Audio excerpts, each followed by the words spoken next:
Yeah, I'm sorry about that. I was able to get a new perspective.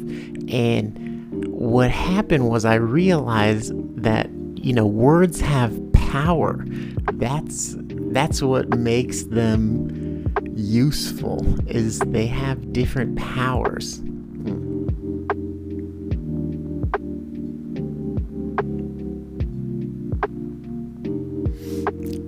Yeah, I'm sorry about that, about swearing so much.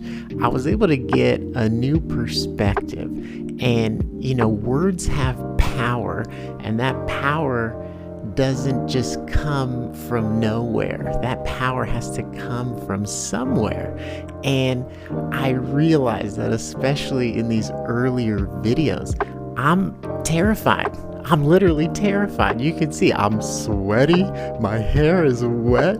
I'm moving around. I'm talking a million miles a minute, And it's because the things that I'm saying and what I'm trying to do with my social media is what the rules in my mind say you're really not supposed to do. That, you're supposed to show the most attractive side of yourself. You're supposed to do things and say things that are the most pleasing and that are the most kind of highlight and emphasize and even create a better side of yourself than even exists.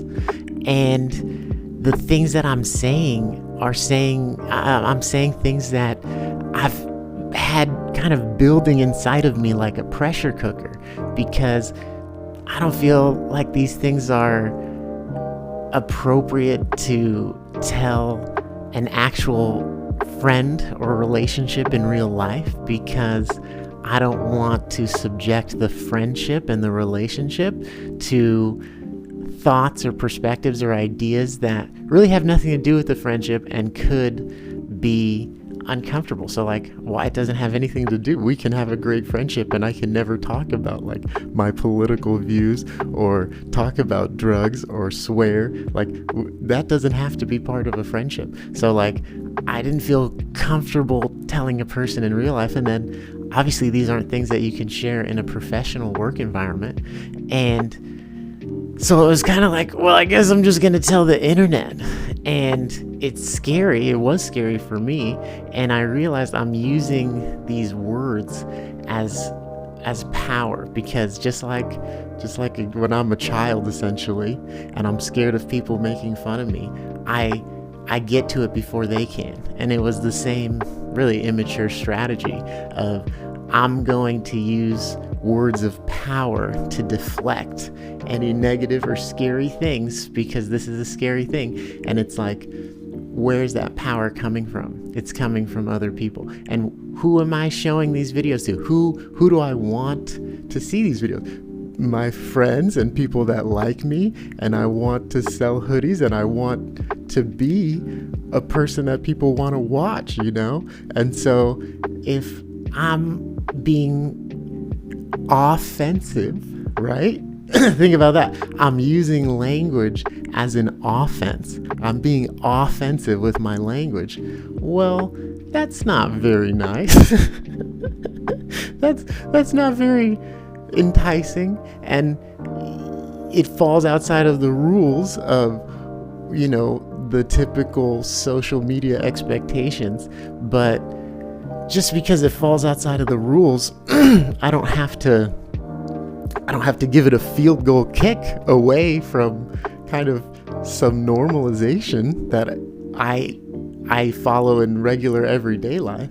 And so, yeah, like I said, words have power, and I realized that power, I was taking it from you, the last people in the world that I would want to take it from. You know what I mean? And so I still have some videos that I worked really hard on where I'm swearing a lot. So I'm still going to post those. But moving forward, the new videos that I make, I'm still going to swear if I want to, but I don't feel the fear, because I guess I've been doing it for a little while. you can't stay terrified. You eventually tire yourself out. You can't maintain that level of energy. And I think like, oh, okay, that ran out a little bit. I can like, you know what I mean? I can take a breath while making a video. I can talk at a regular pace. So yeah, anyway, I had a lot of people unfollow me actually, and if you stayed through it, I appreciate it, and I'm sorry for swearing so much. That wasn't fair to you, and I'm gonna do my best to have this perspective when I'm making new content. Okay, thanks.